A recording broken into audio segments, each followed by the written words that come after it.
नमस्कार, स्वागत है आपका मनी 9 पर। मनी 9 लेकर आया है एक बार फिर से बेहद खास कार्यक्रम एस्ट्रो मनी, जहां आपको एक्सपर्ट्स बताते हैं कि आपके सितारे और आपके ग्रह कैसे असर डालते हैं शेयर बाजार पर आपके निवेश को। आपको बता दें कि शेयर बाजार में अगर आप निवेश करते हैं और निवेश करने की अगर प्लानिंग कर रहे हैं तो आपकी राशि के हिसाब से आपको किन किन चीज़ों का रखना चाहिए ख्याल, ये सब कुछ इस कार्यक्रम में हम आपको बताएंगे। तो चलिए, आज हमारे साथ एक नया नाम जुड़ चुका है, एक नए गेस्ट हैं नरेश कुमार जी, जो हमें बताएंगे ग्रह नक्षत्रों का शेयर बाजार पर असर। नरेश जी, स्वागत है आपका। नमस्ते। मनी 9 को सबसे पहले धन्यवाद, मेरे को ये प्लेटफॉर्म पर अपॉर्चुनिटी देने के लिए, और मनी 9 के सारे दर्शकों का धन्यवाद देखने के लिए। सबको नमस्कार। जी, बहुत बहुत शुक्रिया। हमारे दर्शक भी वेट कर रहे हैं, इंतज़ार कर रहे हैं जानने के लिए आपसे कि उनके शेयर बाजार में निवेश पर आपके ग्रह नक्षत्र क्या कहते हैं और आपका अनुमान कैसे सटीक बैठने वाला है या नहीं। तो सबसे पहले कार्यक्रम में शुरू करते हैं और एक सवाल मैं आपसे पूछना चाहूँगी कि क्योंकि आप पहली बार हमारे साथ जुड़ रहे हैं, मनी 9 पर आप पहली बार जुड़े हैं, तो आप अपने हिसाब से कैसे कैलकुलेशन करते हैं? आपका कैलकुलेशन कैसा रहता है ग्रह नक्षत्रों की ओर, और आप मार्केट एनालिसिस कैसे करते हैं? देखिए मीनू, बहुत सारे जो मार्केट को समझते हैं लोग फंडामेंटली एनालिसिस करते हैं। कोई स्टॉक की पीई देखता है, कोई आरओईसी देखता है, कोई उसका कैश होल्डिंग देखता है, कोई शेयर होल्डिंग पैटर्न देखता है। जो टेक्निकल्स को एनालाइज करते हैं वो चार्ट्स को देखते हैं, कैंडल पैटर्न को देखते हैं, एलीट वेव्स को देखते हैं। लेकिन हमारे जैसे एस्ट्रोलॉजर जो है वो सिर्फ प्लेनेटरी मूवमेंट को देखते हैं कि प्लेनेटरी मूवमेंट कहाँ जा रही है, मून की पोजीशन क्या है, सन की पोजीशन क्या है, सैटर्न की पोजीशन क्या है। उसके हिसाब से हमें पता लगता है। यदि हमने लॉन्ग टर्म का ट्रेंड जो है वो पकड़ना हो तो दो ग्रह होते हैं मीनू जी, एक सैटर्न और एक जुपिटर। सैटर्न समय के कारक है, जुपिटर ब्लेसिंग्स के कारक है। इन दोनों का प्लेनेटरी मूवमेंट जब होता है या जब जब ये दोनों ग्रह राशि बदलते हैं तो डेफिनेटली इसका प्रभाव लंबे समय के लिए आता है। मैं आपको एग्जांपल दूंगा। शनि 29 मार्च से पहले कुंभ राशि में थे। जब तक शनि कुंभ राशि में थे, आप रियल्टी सेक्टर का परफॉर्मेंस देख लीजिए और निफ्टी के बाकी इंडेक्सेस का परफॉर्मेंस देख लीजिए। यू विल फाइंड कि रियल्टी सेक्टर जो है वो आउट परफॉर्म कर गया। मीन सैटर्न जिन चीजों का कारक है उससे संबंधित चीजें जो है वो चल गई 11 राशि में जब शनि थे, यानी कि कुंभ राशि में थे। कुंभ राशि शनि की महत्वपूर्ण राशि है। ऐसे ही जुपिटर जब आते हैं किसी भी राशि में या राशि बदलते हैं तो उसका प्रभाव 1 साल तक के लिए रहता है। जैसे जुपिटर ने अभी अभी राशि बदली है 15 मई के बाद, हमने देखा कि 15 मई के बाद ही बाजार की चाल बिगड़ी हुई है। 25,100 का निफ्टी लगाने के बाद अब आज हमने देखा कि बाजार में काफी गिरावट देखने को मिली, और बाजार अभी आगे भी थोड़ा सा वोलेटाइल रह सकता है। अगला हफ्ता थोड़ा सा पॉजिटिव नजर आ रहा है, उसके ऊपर हम आएंगे। लेकिन मैं आपको प्लानिटरी मूवमेंट बता रहा हूँ, ये दो बड़े प्लैनेट होते हैं जिसका मूवमेंट हम पकड़ लें तो हम लॉन्ग टर्म ट्रेंड को पकड़ सकते हैं। मंगल 45 डेज में राशि बदलता है। सूर्य हर महीने 15 या 16 तारीख के आसपास, जिसको हम संक्रांति बोलते हैं, उस दिन राशि बदलता है। मरकरी लगभग 21-22 दिन के एवरेज मूवमेंट के ऊपर राशि बदलते हैं। शुक्र का जो मूवमेंट है एवरेज 27 से 28 दिन का है। मून 54 आवर्स के बाद राशि बदल देते हैं। तो यदि हमने मंथली ट्रेंड पकड़ना हो तो हमें स्टडी करना पड़ता है मंगल की मूवमेंट, सन की मूवमेंट, वीनस की मूवमेंट, मरकरी की मूवमेंट। और यदि हमने डेली ट्रेंड पकड़ना है तो हम मून की मूवमेंट पकड़ेंगे, क्योंकि मून राशि जो है वो 54 आवर में बदलते हैं, लेकिन मून का जो नक्षत्र है वो डेली परिवर्तन हो जाता है। तो यदि हमने डेली की चाल पकड़नी है तो समहाउ हमें मून से आइडिया मिल जाता है। लेकिन मैं ये ब्लंटली कहना चाहूंगा कि मून के ऊपर जो हम कैलकुलेशन करते हैं वो बहुत ज्यादा सटीक नहीं बैठती है, एवरेज बैठती है। लेकिन यदि हम लॉन्ग टर्म या मीडियम टर्म को पकड़ के चलते हैं, प्लैनेट्स की मूवमेंट को पकड़ते हैं, तो वो हमें इजिली जो है वो ट्रेंड समझ में आ जाता है कि कौन क्या चलेगा इस साल में, क्या मार्केट ऊपर जाएगी क्या नीचे जाएगी, ये सारा कुछ हमें जो है वो पकड़ में आ जाता है। तो आपने बताया पंडित जी कि जैसे लॉन्ग टर्म के लिए ये जुपिटर और शनि का जो मूवमेंट है वो एक मेन कारक होता है, उसके हिसाब से ही आप आगे चलते हैं और ये सटीक भी बैठता है। डेली के लिए चंद्रमा एक कारक है, लेकिन वो उतना सटीक नहीं बैठता है। ठीक है, आगे बढ़ते हैं और अब बात हो रही है हमारे सेगमेंट की, जहां पर नरेश जी आपको बताएंगे कि हर राशि के हिसाब से बाजार की चाल आने वाले हफ्ते में कैसे रहने वाली है। बाजार में निवेश अगर आप करना चाहते हैं तो आपके लिए कौन कौन से सेक्टर्स हैं हाथ आजमाने के लिए, नरेश जी बताइए।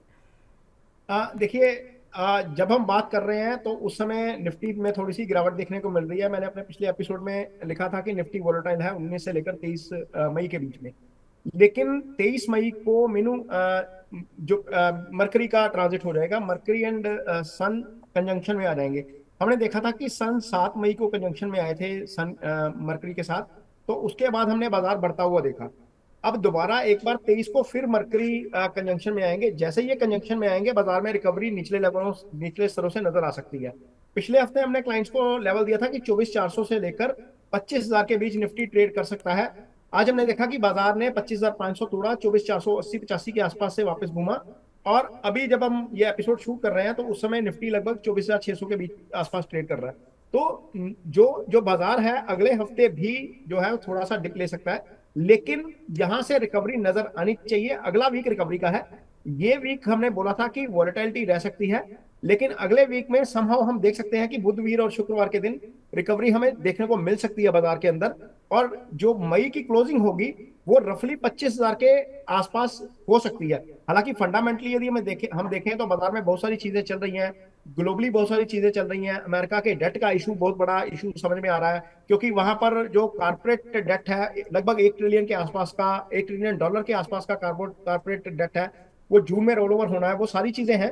लेकिन यदि हम प्लेनेटरी मूवमेंट को पकड़ते हैं तो प्लेनेटरी मूवमेंट के हिसाब से जो कंजंक्शन बन रहा है मरकरी एंड सन का, उस हिसाब से लग रहा है कि निफ्टी इस सप्ताह जो निफ्टी ने चाल दिखाई है उससे अगले सप्ताह निफ्टी की चाल बेटर रहनी चाहिए। जी, तो अभी जो निफ्टी ने चाल दिखाई है, हो सकता है आने वाले हफ्ते में ये चाल आपको और ज़्यादा बेहतर होती हुई नज़र आए, आप इसके अंदर उछाल देख सकते हैं।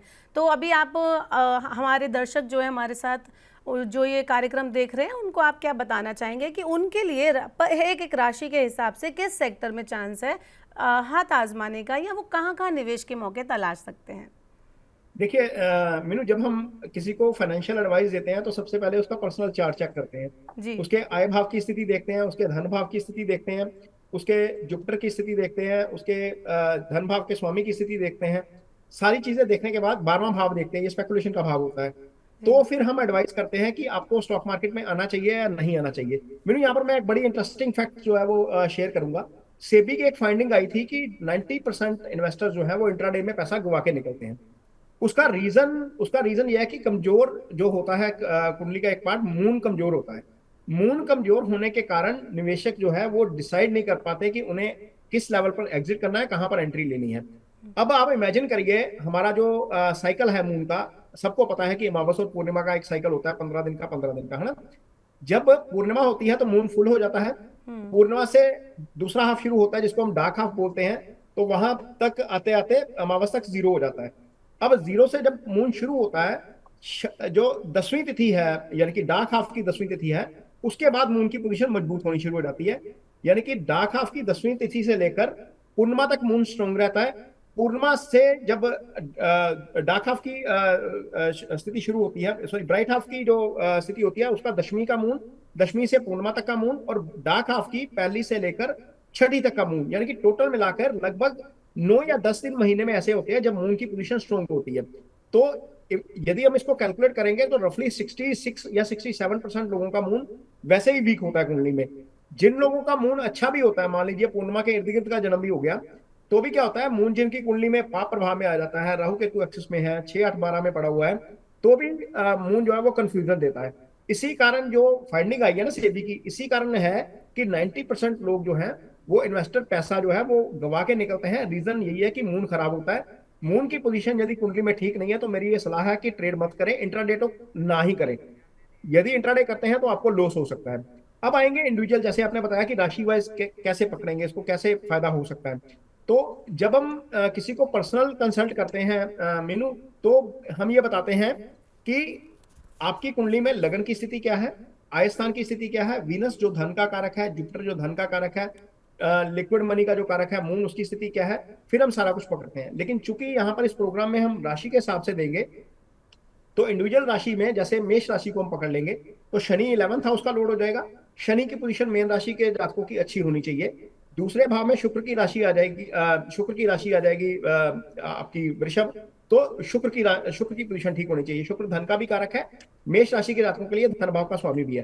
तो जो शनि से संबंधित फील्ड है या जो शुक्र से संबंधित फील्ड है, मान लीजिए मेटल की बात कर लेते हैं, मेटल सारा शनि और राहु से आता है। मेष राशि के जितने भी जातक हैं मीनू जी, वो यदि मेटल्स में निवेश करते हैं, हालांकि इसका एक साइकिल होता है, तो मेटल्स में निवेश करने का उनको फायदा हो सकता है, क्योंकि इनकी कुंडली में दशम भाव जो कर्म का भाव होता है उसके भी स्वामी शनि बनते हैं, 11th के भी स्वामी शनि बनते हैं, दूसरे भाव के स्वामी शुक्र हो जाते हैं।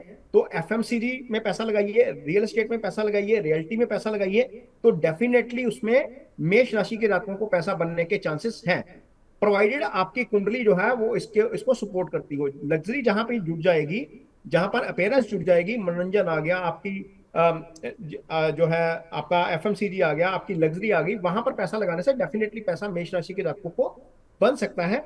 ये सारी कैलकुलेशन जो हम कर रहे हैं ये सिर्फ और सिर्फ मून के ऊपर कर रहे हैं। लगन से कैलकुलेशन डिफरेंट हो सकती है मीनू जी। जैसे वृषभ राशि के जातकों के लिए बात करेंगे मीनू जी, तो वृषभ राशि के जितने भी जातक हैं, वृषभ राशि के जातकों के लिए 11वें भाव में मीन राशि आ जाएगी, वो गुरु की राशि है, और दूसरे भाव में बुध की राशि आ जाएगी, वो मिथुन राशि है। तो यानी कि बुध धन भाव के स्वामी हो जाएंगे इनके लिए, गुरु आय भाव के स्वामी हो जाएंगे। तो गुरु और बुध से संबंधित जितने भी सेक्टर हैं, अब गुरु से संबंधित सेक्टर कौन सा है? गुरु से संबंधित सारा बैंकिंग गुरु से आएगा, सारी बैंकिंग गुरु से आएगी। बैंकिंग से संबंधित सेक्टर में पैसा लगा सकते हैं वृषभ राशि के जातक। जितना पैसा बैंकिंग से एनबीएफसी में पैसा लगाएंगे, गोल्ड में पैसा लगाएंगे, इनको डेफिनेटली उससे पैसा बनेगा। एजुकेशन से संबंधित जो एरियाज हैं वहां पर पैसा लगाएंगे तो पैसा बनेगा। बुध मैनेजमेंट का कारक है, बुध जो है वो ट्रेडिंग का कारक है, कारोबार में जितना पैसा लगाएंगे ऐसे लोग ट्रेडिंग अच्छी कर सकते हैं। तो ट्रेडिंग यदि अच्छी करेंगे ऐसे लोग, बुध से संबंधित एरियाज में पैसा लगाएंगे, तो डेफिनेटली वहां पर आपको पैसा अच्छा बन सकता है। मिथुन राशि के जातकों की मीनू जी बात करेंगे कि मिथुन राशि के जातकों को पैसा कहाँ लगाना चाहिए। तो मिथुन राशि के लिए 11th हाउस का स्वामी जो है वो मंगल बनेगा, और सेकंड हाउस जो धन भाव है उसका स्वामी चंद्रमा बनेगा। तो जो मिथुन राशि के जितने भी जातक हैं वो जल से संबंधित जितने भी सेक्टर हैं, पोर्ट्स हैं, शिपिंग्स हैं, या ऐसी कंपनियां जो बेवरेज कंपनीज हैं, वहां पर पैसा लगाएंगे तो डेफिनेटली पैसा बनना चाहिए। डिफेंस में पैसा लगाएंगे तो पैसा बनना चाहिए, क्योंकि मंगल से सारा डिफेंस आता है। कॉपर में पैसा लगाएंगे तो कॉपर में पैसा बनना चाहिए। तो ये जो इस राशि के जो जातक हैं, इनको ये वाले सेक्टर्स में पैसा जरूर लगाना चाहिए। यहाँ पर इन्वेस्टमेंट के लिहाज से चीजें जो है वो उनके लिए अच्छी है, वहां पर रिटर्न अच्छी आ सकती है इनको। अब अगली राशि की यदि हम बात करेंगे तो कर्क राशि के जातकों के लिए मीनू जी जो दूसरा भाव है वो धन भाव हो जाएगा, वहां पर सिंह राशि आ जाएगी, और जो 11वां भाव हो जाएगा वो शुक्र का भाव हो जाएगा, यहाँ पर वृषभ राशि आ जाएगी। तो वृषभ राशि के जातकों को अगेन जो शुक्र का भाव है, तो लग्जरी, ब्यूटी, एंटरटेनमेंट जितने भी सेक्टर है, एफएमसीजी सेक्टर है, वहां पर पैसा लगाइए। और जो कर्क राशि के जातक हैं वो पीएसयू सेक्टर में पैसा लगाएं, क्योंकि पांच राशि सूर्य की राशि जो दूसरे भाव में आएगी वो पीएसयू को रिप्रेजेंट करता है। तो तांबे में पैसा लगा सकते हैं, डिफेंस में पैसा लगा सकते हैं, डेफिनेटली इन सेक्टर्स में काफी पैसा इनको बन सकता है। तांबे में इसलिए बोल रहा हूं क्योंकि जो भाग्यस्थान का स्वामी है इनके लिए मंगल होता है, मंगल योगा कारक ग्रह हो जाता है इनके लिए। तो मंगल डेफिनेटली इनको अच्छे फल करके जाएगा, शुक्र अच्छे फल करके जाएगा। और इसके अलावा सन तो चूंकि राशि का मित्र भी है, पीएसयू सेक्टर में इनका अच्छा मौका बन सकता है यदि ये जातक जो है इन सेक्टर्स में पैसे का निवेश जो है वो करते हैं। तो अगली राशि मीनू जी बात करेंगे अब सिंह राशि के जातकों की। सिंह राशि के जातकों के लिए दोनों ही भावों के स्वामी जो हैं वो बन जाते हैं बुध, भले हम आय स्थान पकड़े या हम धन स्थान पकड़े। तो जो बुध को रिप्रेजेंट करता है, बुध तो पहले तो बुध वैसे ही ट्रेड का कारक है। तो यदि ऐसे जातक स्विंग ट्रेडिंग में आते हैं, हाथ आजमाते हैं, तो वहां पर इनको काफी फायदा हो सकता है। तो जो सिंह राशि के जातक हैं उनके लिए भी मंगल जो है वो भाग्यस्थान का स्वामी हो जाता है, और भाग्यस्थान का स्वामी होने के कारण वहां पर भी डिफेंस में पैसा लगाया जा सकता है। हमने कर्क बोला था, सॉरी, डिफेंस भाग्यस्थान का स्वामी कर्क में मंगल पंचमेश होता है, मंगल सिंह राशि में भाग्यस्थान के स्वामी हो जाते हैं।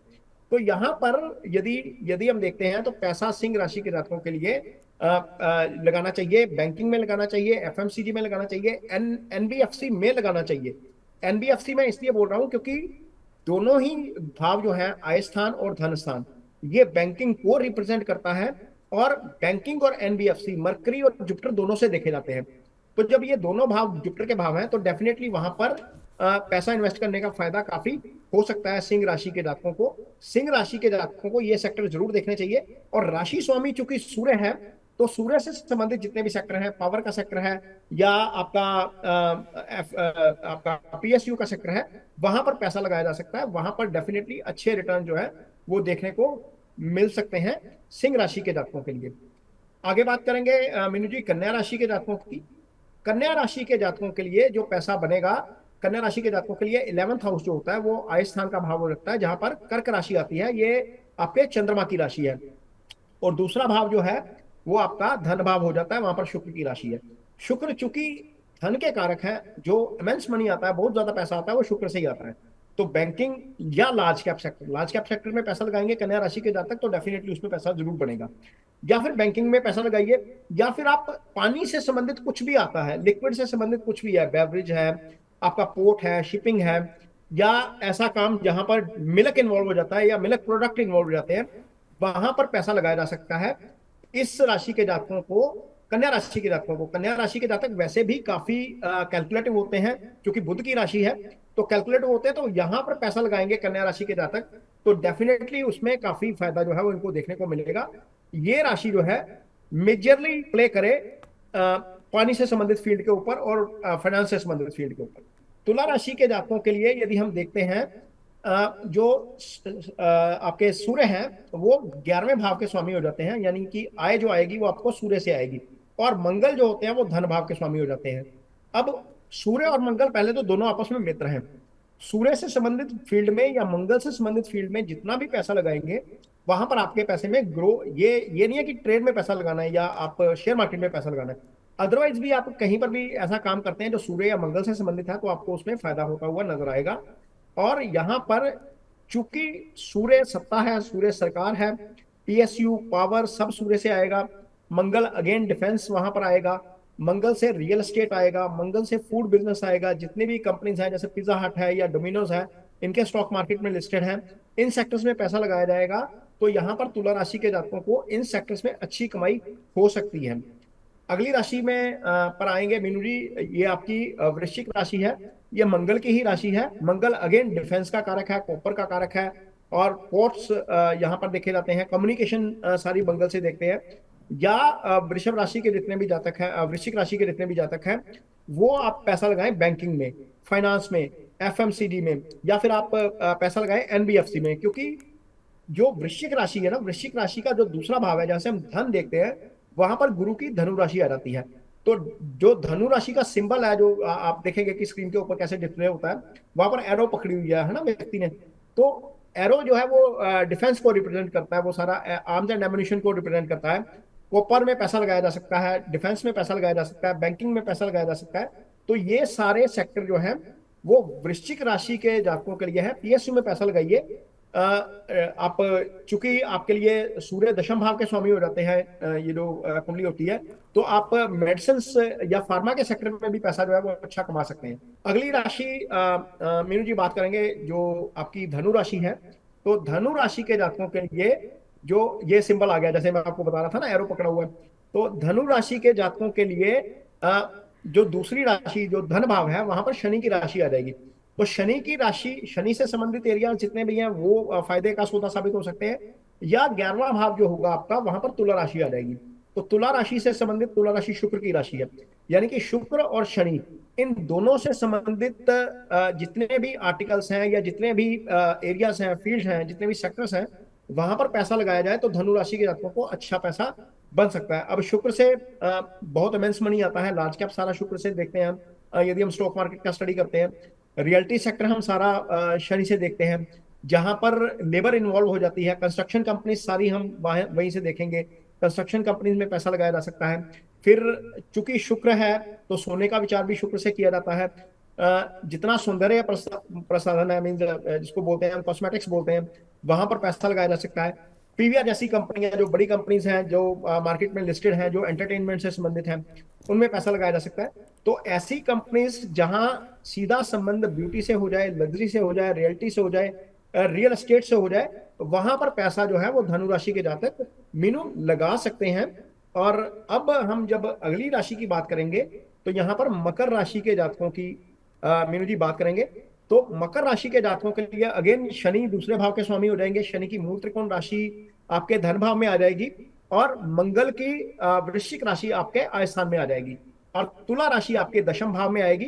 तो यानी कि शुक्र से संबंधित, मंगल से संबंधित और शनि से संबंधित जितने भी सेक्टर्स हैं, वहां पर ये जातक मकर राशि के वो पैसा लगा सकते हैं। अब सबसे पहले तो यह है कि शुक्र से संबंधित फील्ड कौन सा है। जितनी भी ब्यूटी है, लग्जरी है, एफएमसीजी है, वहां पर पैसा लग सकता है। मंगल से संबंधित कॉपर है, कॉपर में पैसा लगाएंगे तो अच्छा पैसा बनेगा।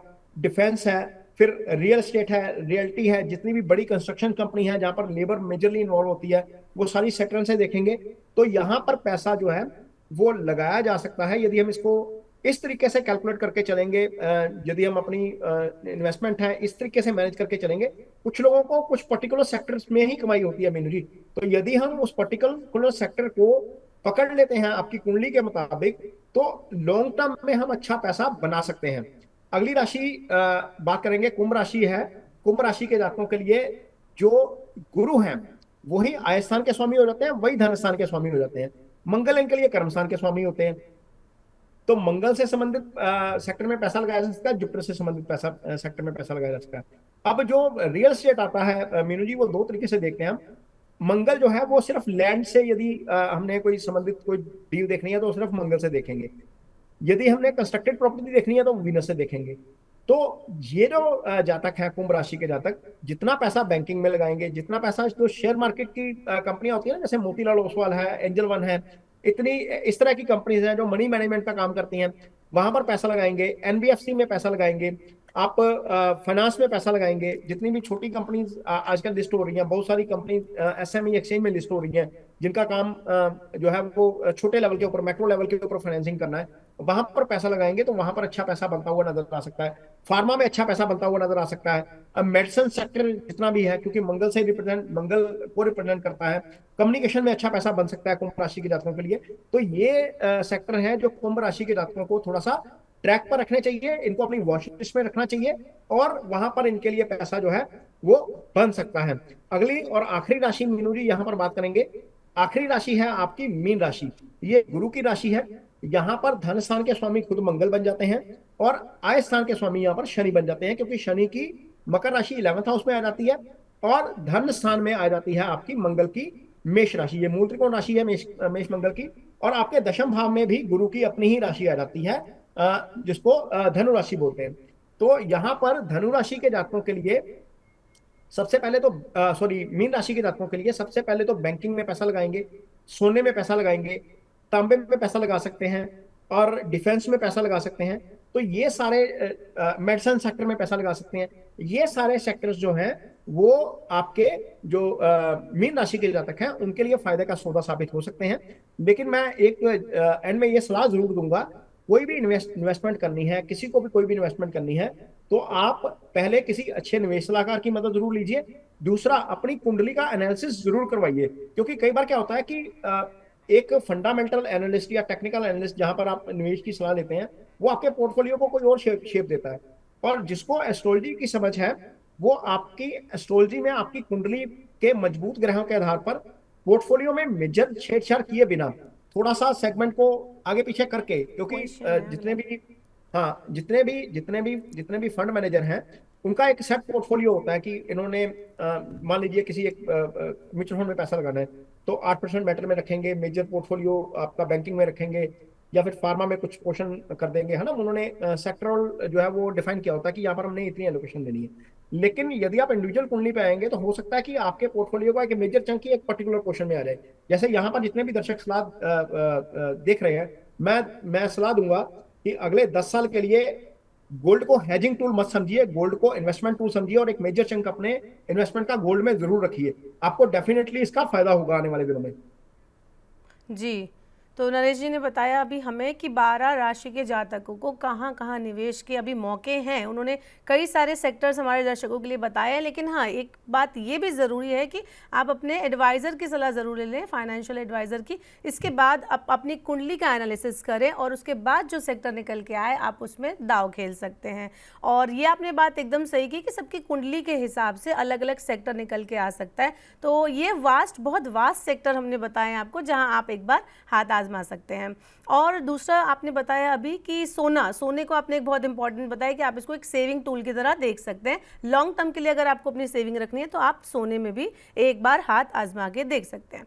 तो हम आगे बढ़ते हैं, आगे हमारे जो ट्रेंडिंग टॉपिक्स हैं, जो भी अभी खबरों में जो टॉपिक चल रहे हैं हम उस पर बढ़ेंगे। और आपसे बहुत सारे सवाल हैं दर्शकों के मन में इस टाइम, जो कुछ चल रहा है, जैसे हालात चल रहे हैं, अलग अलग खबरें आ रही हैं देखने के लिए, तो उसमें ज्योतिष दृष्टि से क्या कुछ आगे आकर एक अनुमान लग सकता है, क्या कुछ उसमें पैरामीटर्स निकल के आ सकते हैं, वो भी काफ़ी दर्शक जानना चाहते हैं। जैसे कि अभी बात करें यूएस इंडिया का जो ट्रेड डील है वो काफ़ी चर्चा में है। हो सकता है 8 जुलाई से पहले एक अंतरिम व्यापार समझौते की घोषणा यहाँ पर हमें देखने को मिले, सुनने को मिले, जिसमें भारत अपने घरेलू सामानों पर लगाए गए 26% अतिरिक्त टैरिफ से पूरी तरह छूट मांग कर रहा है। और हो सकता है कि ये हमें ऐसा मतलब ये डील सक्सेसफुल साबित हो। तो पंडित जी, आपको क्या लगता है कि ये डील सक्सेसफुल साबित होगी या नहीं होगी? आपका आउटलुक इस पर क्या है? मैं ना आपकी बात को थोड़ा सा कैरी फॉरवर्ड करूंगा। जेपी मॉर्गन ने कहा था, millennials don't use astrology, billionaires do. जो आपने बोला ना कि इसको थोड़ा सा देख लेना चाहिए। तो जितने भी बिलियनियर्स हैं, चाहे हम न्यूयॉर्क स्टॉक मार्केट देख लें, या कॉमेक्स देख लें, या इंडिया में निफ्टी देख लें, या सेंसेक्स देख लें, जितने भी बड़े इन्वेस्टर्स हैं वो सलाह करते हैं, वो लॉन्ग टर्म की पोजीशन बनाते हैं, तो उसके बाद उनको फायदा होता है। जी। खैर, ये हर एक का अपना व्यू होता है। कुछ लोग बहुत बिलीव करते हैं, कुछ लोग बिल्कुल बिलीव नहीं करते। ये हम दर्शकों के ऊपर छोड़ते हैं, जिसको बिलीव है उसको जरूर फॉलो करना चाहिए। खैर, आपने पूछा है कि क्या इस डील का भविष्य क्या नजर आता है। देखिए, डेडलाइन जो है वो 8 जुलाई की दी गई है। 2 अप्रैल को ट्रंप ने जब घोषणा की थी तो पूरी दुनिया में तहलका मच गया था। हमें उस समय भी लग रहा था कि ये जो है वो रिवर्स मारेंगे ट्रंप साहब, क्योंकि इस साल की जो कुंडली बनी, मीनू जी, जिसको हम संवत की कुंडली बोलते हैं, वहां पर सूर्य की पोजीशन जो है वो वीक नजर आती है। यदि हम संवत की कुंडली बनाते हैं तो सूर्य सत्ता होता है, सूर्य राजा होता है, और सूर्य ही इस साल के राजा भी हैं। जब राजा की पोजीशन साल की कुंडली में वीक निकल जाती है, मंत्री भी राजा ही हैं, तो नॉर्मली क्या होता है कि यू टर्न लेने पड़ते हैं।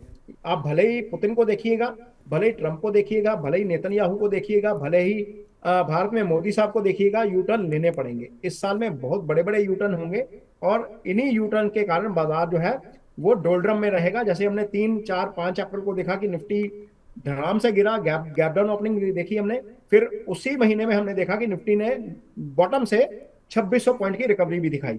तो ये आगे भी रहेगा। लेकिन जहां तक डील का सवाल है, तो मुझे लग रहा है कि हम बहुत अच्छी पोजीशन में रहेंगे, कंफर्टेबली चीजें जो है वो हम अचीव कर लेंगे। आपको याद होगा सबको कि बजट जिस दिन आया था हमारा, उस बजट के दौरान ही, क्योंकि ट्रंप चार्ज ले चुके थे उस समय, 20 जनवरी को उन्होंने चार्ज लिया था, 5 नवंबर को इलेक्शन जीते थे, तो उस समय ही उन्होंने बोल दिया था कि मैं टैरिफ के ऊपर जो है वो सारी दुनिया के साथ बात करूंगा, और टैरिफ जो है वो अमेरिका अपने कंडीशंस के ऊपर टैरिफ जो है वो लगाएगा। तो उसका रिफ्लेक्शन हमें बजट में देखने को मिला था। और हमने बजट में ही, क्योंकि खासतौर पर आप सबको याद होगा, क्योंकि आप लोग मीडिया से जुड़े हुए लोग हैं, और सबको ट्रंप का वो स्टेटमेंट याद होगा जब 2000 पिछले टर्म में थे, वो प्रेसिडेंट थे, जो जो उनके एक मोटरसाइकिल का मुझे नाम शायद भूल रहा है, वो उसके ऊपर इन्होंने ड्यूटी को लेकर, जो उनके ऑटो पार्ट्स की ड्यूटी है उसके ऊपर कमेंट किया था उस समय, जो पहले इस समय प्रेसिडेंट थे। तो हमारे बजट में क्या हुआ था, हमने अपने उस बजट में सबसे पहले ऑटो सेक्टर को राहत दी। जो यदि आप अपना बजट देखते हैं हम इस साल का, जी। तो बजट में सबसे पहले ऑटो सेक्टर को ही राहत दे दी थी। हमने इनिशिएट पहले ही कर दिया था तो कि ट्रंप बेसिकली की। पंडित जी ये कह रहे हैं आप, हमारे पास समय भी बहुत कम है इस वक्त, तो मैं बस ये बताना चाहूँगी दर्शकों को तो कि ओवरऑल पंडित जी कह रहे हैं कि ये जो डील है यूएस इंडिया की, ये जो ट्रेड डील है, ये सकारात्मक सिद्ध हो सकती है, उसका भारत को भी हमें फायदा देखने को मिल सकता है, क्योंकि बिल्कुल समय देखने को हमारे पास मिलेगा। काफ़ी कम है। पंडित जी, मैं अगले सेगमेंट की तरफ जाना चाहूँगी, मैं बिल्कुल माफ़ी जी जी चाहती हूँ आपसे, हमारे पास समय जी का जी जी बहुत इस टाइम अभाव है।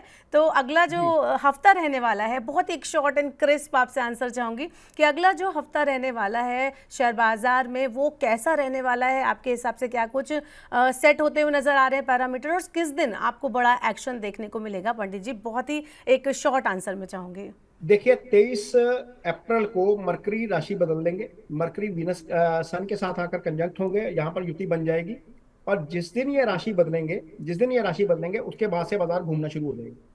23, चूंकि आज हम 22 को बात कर रहे हैं, 23 कल है, उसके बाद इसका इम्पैक्ट आएगा सोमवार को। सोमवार को हम देख सकते हैं कि शायद गैप अप ओपनिंग हमें देखने को मिल जाएगी। और बाजार यहाँ से नीचे रिकवरी करता हुआ नजर आ सकता है। मुझे लगता है कि वर्स्ट के सिनेरियो में बाजार 23,850 जाएगा। हो सकता है कि वहां से रिकवरी मारे और हम इसको पॉजिटिव क्लोज करें एंड ऑफ द मंथ में। तो यहाँ पर 23 मई की डेट जो है वो बड़ी इंपॉर्टेंट है, कल की, यानी कि 23 मई की डेट बहुत इंपॉर्टेंट है। उसके बाद 27 का डेट जो है वो बहुत इंपॉर्टेंट है, क्योंकि 27 को अमावस्या है। 27 को अमावस्या के दिन हमने देखा है कि बाजार नॉर्मली बॉटम आउट कर जाता है। अमावस्या का दिन ऐसा होता है मीनू जी, जिस समय चंद्रमा जीरो हो जाता है, इमोशंस का कारक चंद्रमा है। और अमावस्या के दिन यदि हम हिस्टोरिकल जितनी भी गिरावट है वो देखी है हमने, अमावस्या के दिन ही देखी है। तो 27 मई का दिन जो है वो बाजार में ट्रेडिंग जो है वो संभल कर करने का दिन है। यदि हम 27 मई को ट्रेडिंग संभल कर करते हैं, ऐसा हो सकता है कि उसी दिन बॉटम भी बन जाए।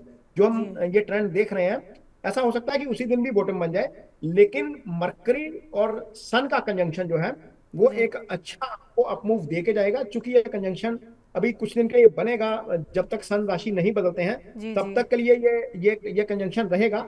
तो ये इसका असर 15 तारीख तक रह सकता है, अगले जून तो जी 15 तक। पंडित जी हमें बोल रहे हैं कि 27 मई एक बड़ा दिन हो सकता है और इस दिन सतर्कता बरतने की ज़रूरत है, बहुत ध्यान से आपको ट्रेडिंग करने की ज़रूरत है, क्योंकि हो सकता है कि ये बाजार इस दिन काफ़ी नीचे जा सकता है। तो आप बहुत ही सोच समझकर अगर ट्रेडिंग कर रहे हैं, कोई निवेश कर रहे हैं, तो बहुत ही सोच समझ कर करें। आचार्य जी मैं माफ़ी चाहूँगी आज के समय के लिए, लेकिन हम अगले एपिसोड में फिर जुड़ेंगे और बात करेंगे, बहुत ही विस्तार से डिटेल से हम अगले एपिसोड में बात करेंगे। बहुत बहुत शुक्रिया हमारे साथ जुड़ने के लिए और हमें बाजार में राशि से संबंधित निवेश सलाह देने के लिए बहुत बहुत शुक्रिया।